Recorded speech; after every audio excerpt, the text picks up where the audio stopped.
P T I نے national assembly کی standing committee سے مستعفی ہونے کا فیصلہ کیا اور پھر بائی الیکشنز کنٹیسٹ نہیں کریں گے. آپ کو لگتا ہے یہ دانش مندانہ اقدام ہے؟ بالکل بھی دانش مندانہ اقدام نہیں ہے. لوگ سیاسی جماعتوں پر ماضی میں بھی ہم نے دیکھا مشکلات آتی ہیں. ہمارے ملک کی تاریخ ایسی ہے.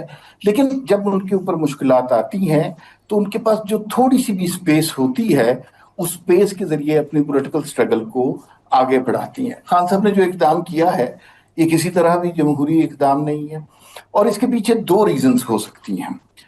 ایک تو اسی طرح کا اقدام خان صاحب نے پہلے کیا تھا جب پنجاب اسمبلی اور کے پی کے اسمبلی توڑ دی تھی.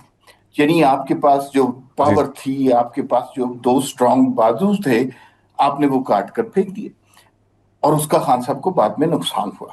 ابھی صرف یہ نہیں کہ قائمہ کمیٹیوں سے مستعفی ہوئے ہیں، ابھی یہ بھی ہے کہ خبریں آ رہی ہیں کہ لانگ ٹرم میں یا اگلے چند دنوں میں قومی اسمبلی سے، سینٹ سے استعفوں کا بھی ارادہ بن رہا ہے اور ساتھ ہی ساتھ کے پی اسمبلی کے توڑنے کی بھی بات ہو رہی ہے. یہ سب کچھ وہ کر سکتے ہیں لیکن اس کا نقصان سب سے زیادہ کس کو ہوگا؟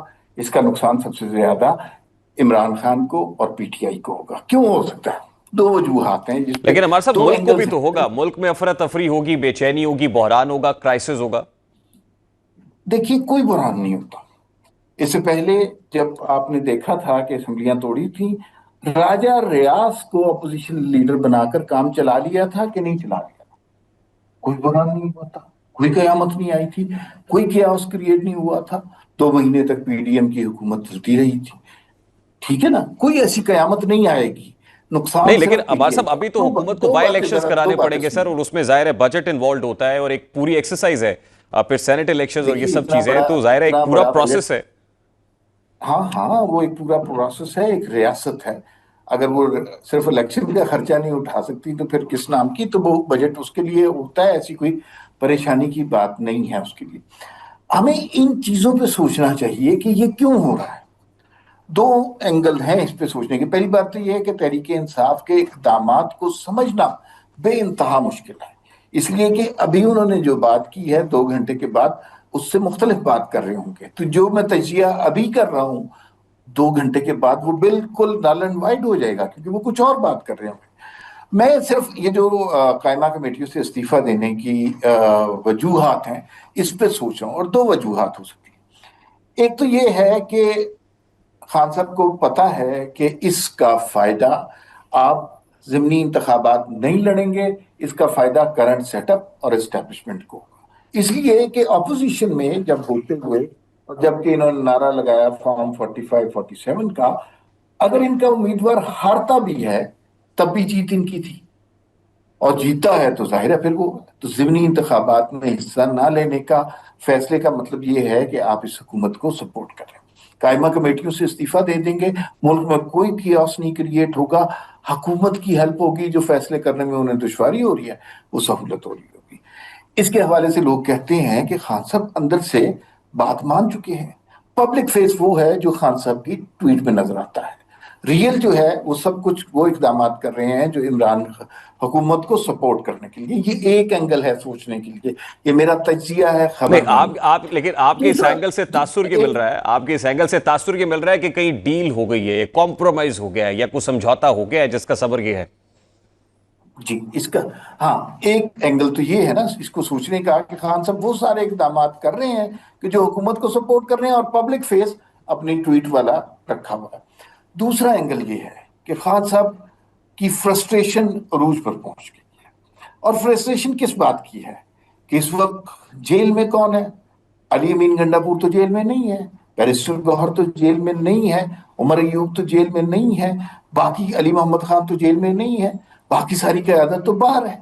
تو خان صاحب کو یہ لگتا ہے کہ یہ تو اسمبلیوں میں بیٹھے عیاشیاں کر رہے ہیں اور پولیٹیکل سٹرگل کے لیے صرف مجھے جیل میں رکھا ہوا ہے. تو جب تک ان سے ان کے عہدے نہیں لیے جائیں گے یہ پولیٹیکل سٹرگل میں نہیں آئیں گے، یہ وہ احتجاج والی سیاست نہیں کریں گے.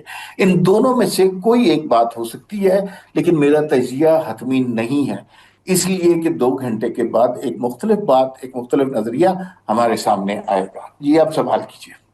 لیکن ہمارے صاحب اگر واقعی بانی پیٹے اگر تصور کر لیں کہ پہلے والا انالیسز آپ کا درست ہے اور بانی پی ٹی آئی اس لیے یہ کر رہے ہیں کہ ظاہر پبلک اور فیس سیونگ والا معاملہ ہے، تو پھر تو آپ اتنا سیف ایگزٹ اور کلیئر پیسج دے دیں گے اسٹیبلشمنٹ کو اور حکومت کو بھی، وہ 27th کانسٹیٹیوشنل امینڈمنٹ کرنا چاہیں وہ کر لیں، وہ آئین کو موم کی گڑیا سمجھ کے جیسے مرضی پگھلا لیں، تو وہ تو لیجیٹمائز ہو جائے گا، جس سے ان لانگ رن خان صاحب کو کوئی فائدہ ہونے والا نہیں ہے۔ اچھا، ابھی ایک لمحے کے لیے آپ اپنے ذہن سے عمران خان کے ٹویٹ کو محو کرتے، آپ مجھے یہ بتائیں کہ اگر عمران خان صاحب ضمنی پی ٹی آئی ضمنی الیکشن نہیں لڑے گی، اس کا فائدہ کس کو ہوگا؟ اس کا فائدہ اس حکومت کو اور ڈیفینیٹلی گورنمنٹ اسٹیبلشمنٹ کو، کو ہوگا، ٹھیک ہے نا؟ جی اسی کو فائدہ ہوگا نا۔ تو یہ کس کی، عمران خان کو جی نہیں پتا کہ اگر یہ کریں گے تو کس کو فائدہ ہوگا؟ تو فائدہ ان کو پہنچایا جا رہا ہے۔ قائمہ کمیٹیوں سے اگر استعفے دیں گے تو فیصلے کرنے میں اگر کہیں کوئی دشواری بھی ہو رہی تھی، وہ ساری دشواری ختم ہو جائے گی۔ تو اس کا فائدہ کس کو ہوگا؟ ہاں البتہ پبلک فیس وہی ہے کہ وہی گالم گلوچ والا اور وہ سارا کچھ، وہ ٹویٹر ہے، اور ٹویٹر وہ نہیں ہینڈل کر رہے، ظاہر ہے ایک آدمی جیل سے تھوڑی ٹویٹر ہینڈل کر رہا ہوتا ہے، تو ٹویٹر تو ہمارے صاحب کسی خان اور کے صاحب کو اس کا کیڈر۔ کیا فائدہ ہوگا سر؟ خان صاحب کو کوئی نہ کوئی ذرا رعایتیں مل رہی ہوں گی نا، یا خان صاحب کو یہ لگتا ہوگا کہ یہ سارے عیاشیاں کر رہے ہیں، میں جیل میں پھنسا ہوں، تو ان سے بھی ان کے سرکاری عہدے لیں تاکہ یہ اسٹرگل کریں۔ دو ہی باتیں ہو سکتی ہیں، تیسری بات کا تو امکان بہت کم ہے۔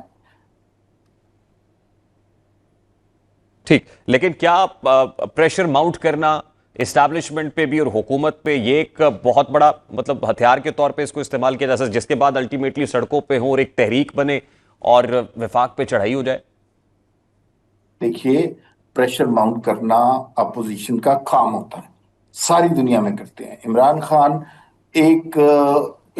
نے ایک اینٹی اسٹیبلشمنٹ سٹانس لیا ہوا ہے۔